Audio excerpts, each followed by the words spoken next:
Hello everyone, welcome back. आज हम discuss करने वाले हैं न्यूमेरिकल्स जो हमने फर्स्ट चैप्टर कंप्लीट किया है उस पे बेस्ड है हमारे पास dipole moment, torque, potential energy, electric field calculate की due to axial line, equatorial line. तो चलिए इन पे बेस्ड क्वेश्चंस देखते हैं।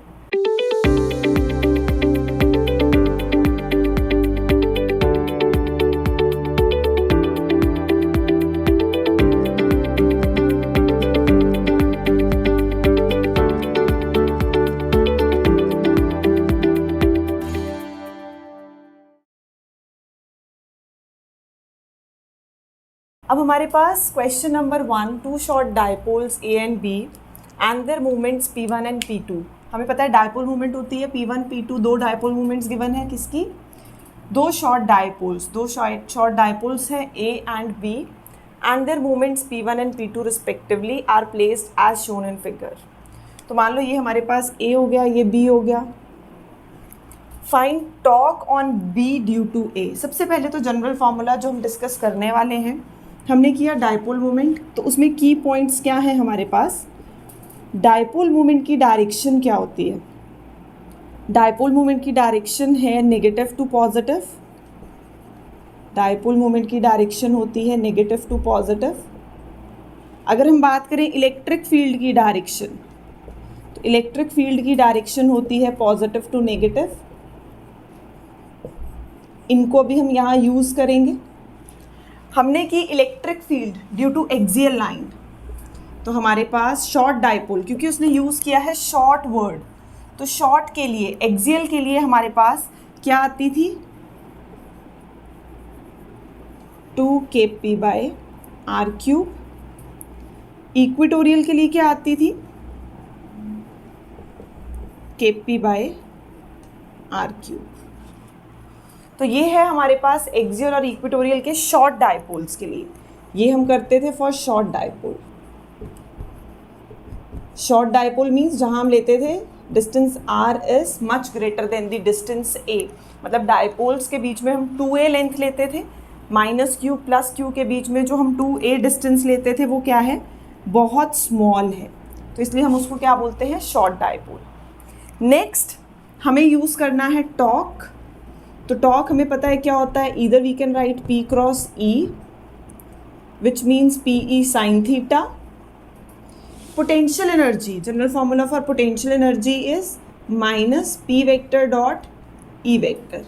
पोटेंशियल एनर्जी क्योंकि स्केलर है तो हमारे पास स्केलर प्रोडक्ट, टॉर्क एक वेक्टर है तो वेक्टर प्रोडक्ट। तो इनको हमें यूज़ करना है यहाँ क्वेश्चंस में। अब देखते हैं torque on B due to A। Torque किस पे फाइंड करना है, B पे। जिस पे टॉर्क फाइंड करना है उसी की डायपोल मोमेंट। टॉर्क किस पे है, B पे फाइंड करना है। डायपोल मोमेंट की डायरेक्शन ये है, इट मीन्स ये नेगेटिव ये पॉजिटिव। सिमिलरली डायपोल मोमेंट की डायरेक्शन ये है तो ये नेगेटिव ये पॉजिटिव। इलेक्ट्रिक फील्ड क्या हो जाएगी, रिवर्स। इसकी इलेक्ट्रिक फील्ड की डायरेक्शन ये होगी, इसकी भी इलेक्ट्रिक फील्ड की डायरेक्शन ये होगी। अब हमें कैलकुलेट क्या करना है, torque on B due to A। Torque on B due to A means torque कौन एक्सपीरियंस कर रहा है, B। जो एक्सपीरियंस कर रहा है उसी की डायपोल मोमेंट की बात हो रही है। टॉर्क कौन एक्सपीरियंस कर रहा है, B एक्सपीरियंस कर रहा है, जो एक्सपीरियंस करेगा उसी की डायपोल मोमेंट की बात होगी। तो मतलब P2 किसकी इलेक्ट्रिक फील्ड की वजह से, किसकी इलेक्ट्रिक फील्ड में आपने डायपोल रखा तो उसने टॉर्क एक्सपीरियंस किया। 1 की इलेक्ट्रिक फील्ड में 2 प्रेजेंट है, 1 ने इलेक्ट्रिक फील्ड लगाई 2 पे, तो इसलिए उसने टॉर्क एक्सपीरियंस किया। तो इलेक्ट्रिक फील्ड किसकी आ गई, 1 की, तो ये आ गया P2 क्रॉस E1। हमें फाइंड करना था torque on B due to A, तो टॉर्क के लिए क्या आ जाएगा, P2 vector cross E1 vector. अब P2 और E1 के बीच में ज़रा एंगल देख लेते हैं। P2 कहाँ जा रहा है, इधर। E1 कहाँ जा रहा है, नीचे की तरफ। तो दोनों के बीच में एंगल कितना आ गया, थीटा आ जाएगा 180 डिग्री। P2 ऊपर की तरफ पॉइंट कर रहा है, E1 नीचे की तरफ पॉइंट कर रहा है, तो दोनों के बीच में जो एंगल है वो कितना है, एंगल है हमारे पास 180। तो इसका मतलब टॉर्क कितना आ जाएगा, P2 cross E1 which means P2 E1 sin 180। अब हमें पता है साइन 0 0, साइन 180 भी क्या हो जाएगा हमारे पास 0 हो जाएगा। तो फर्स्ट का आंसर तो सीधा ही आ गया 0। Second, potential energy of B in the field of A. Potential energy B पे फाइंड करनी है in the field of A.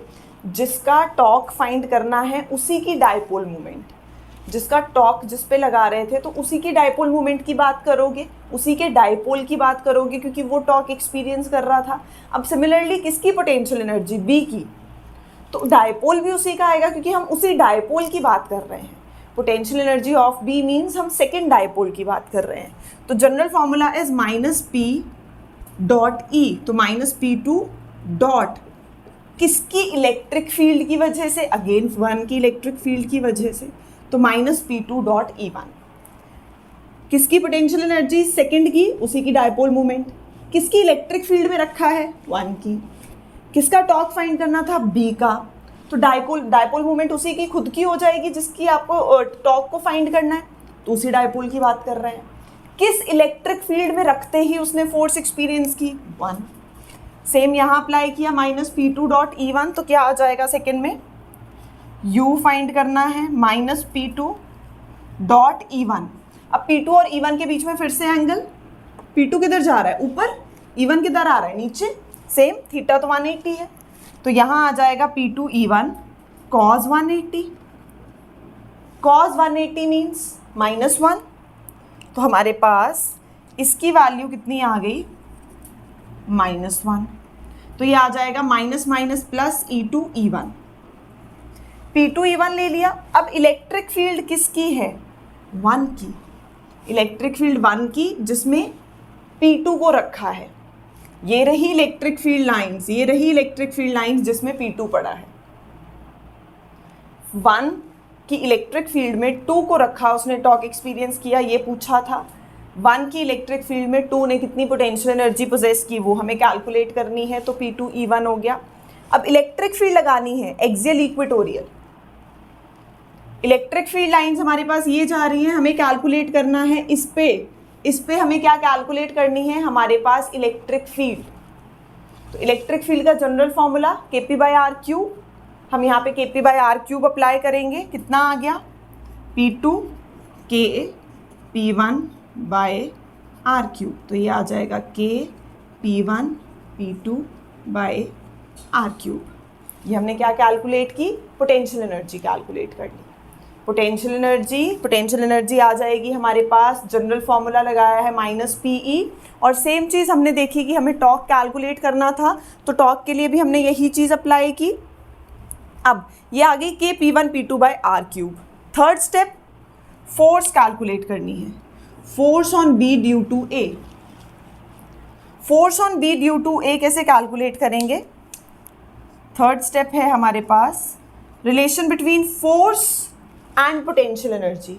Force is negative of potential energy gradient, ये एक्सप्रेशन यूज करेंगे। फोर्स क्या है हमारे पास, नेगेटिव है, negative of potential energy gradient. की पॉइंट्स रब कर देती हूँ, फिर यहाँ पे हम देख लेंगे।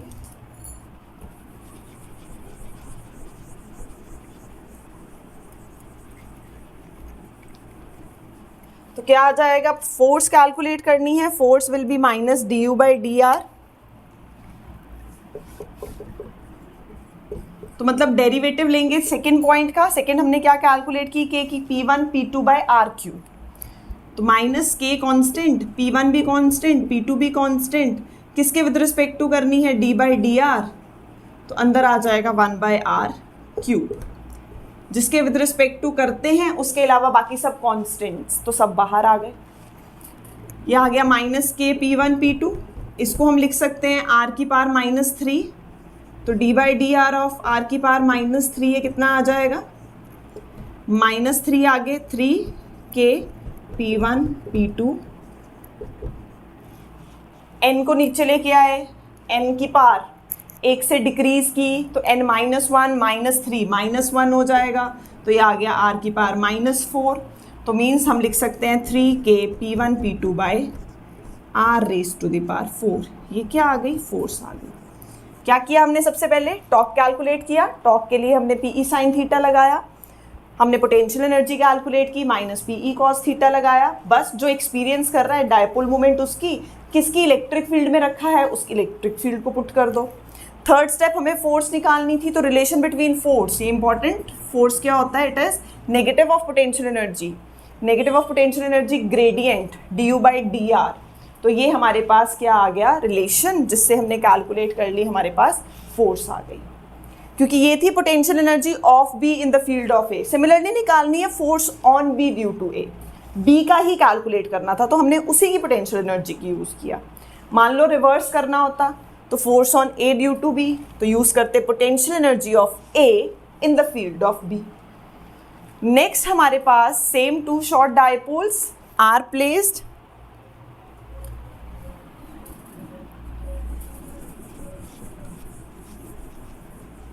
two short dipoles are placed as shown in figure. Find torque upon 1 due to 2.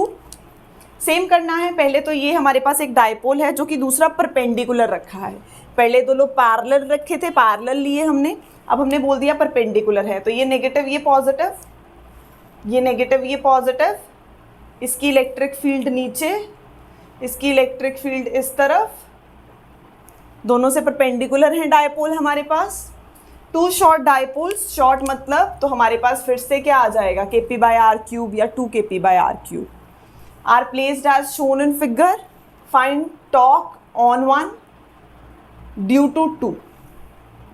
1 मतलब किसकी डायपोल मोमेंट P1, किसकी वजह से 2 की वजह से, तो फील्ड किसकी होगी 2 की, तो ये रहा P1 और ये रहा E2, तो कितना आ जाएगा P1 क्रॉस E2। तो P1 E2 के बीच में एंगल कितना है, ये आपका P1 ये आपका E2, दोनों के बीच में एंगल हो गया 90, तो ये आ जाएगा sin 90। अब P1 as it is, E2 की वैल्यू पुट कर देते हैं, तो यहाँ पे E2 की वैल्यू हमारे पास क्या आ जाएगी 2 kp by R cube, 2 kp by R cube calculate कर ली। तो ये हमने जैसी वैल्यू पुट की, ये आ गया 2 k P1 P2 by R cube. ये बेसिकली क्या है, टॉर्क है, ये हमने निकाल दिया। सेम जैसे पहले किया वैसे ही सेम दोबारा, टॉर्क अपॉन 1 ड्यू टू 2, जिसका डायपोल मूवमेंट उसी का टॉर्क। कौन लगा रहा है, सेकंड फील्ड लगा रहा है, तो सेकंड की वजह से एंगल कितना बना 90। इलेक्ट्रिक फील्ड की वैल्यू पुट कर दी, इलेक्ट्रिक फील्ड हमारे पास कैसे आ रही है, ये रही, कैलकुलेट करनी थी E2, तो E2 की वैल्यू कितनी हो जाएगी 2 K P by R cube, तो ये आ गया 2 K P1 P2 by R cube. Next potential energy of 1 in the field of A, potential energy निकालनी है 1 की इन द फील्ड ऑफ 2। तो अगेन पोटेंशियल एनर्जी 1 की है तो डायपोल मोमेंट 1 की, फील्ड किसकी हो जाएगी E2 की, P1 डॉट E2, P1 किधर जा रहा है इधर, E2 किधर जा रहा है इधर, cos 90, तो माइनस P1 E2 cos 90, और cos 90 कितना हो जाता है हमारे पास 0। तो ये था सेकेंड पार्ट पोटेंशियल एनर्जी के लिए, और ये था फर्स्ट पार्ट टॉर्क के लिए। तो हमें सिर्फ क्या ध्यान देना है, टॉर्क जिसका निकालना है उसी की डायपोल मूवमेंट और दूसरे की इलेक्ट्रिक फील्ड जिसमें उसको रखा है। सेम पोटेंशियल एनर्जी के लिए जिसकी पोटेंशियल एनर्जी निकालनी है उसी की डायपोल मूवमेंट और जिस इलेक्ट्रिक फील्ड में आपने उसको रखा है उसको अप्लाई कर दो। एंगल्स चेक करने हैं, एंगल पुट करो, इलेक्ट्रिक फील्ड कौन सी वर्क कर रही है, एक्सियल है या इक्वेटोरियल है, वैल्यूज़ पुट कर दो और हमारे पास ये आंसर आ जाएगा। चलिए बेटा बाय।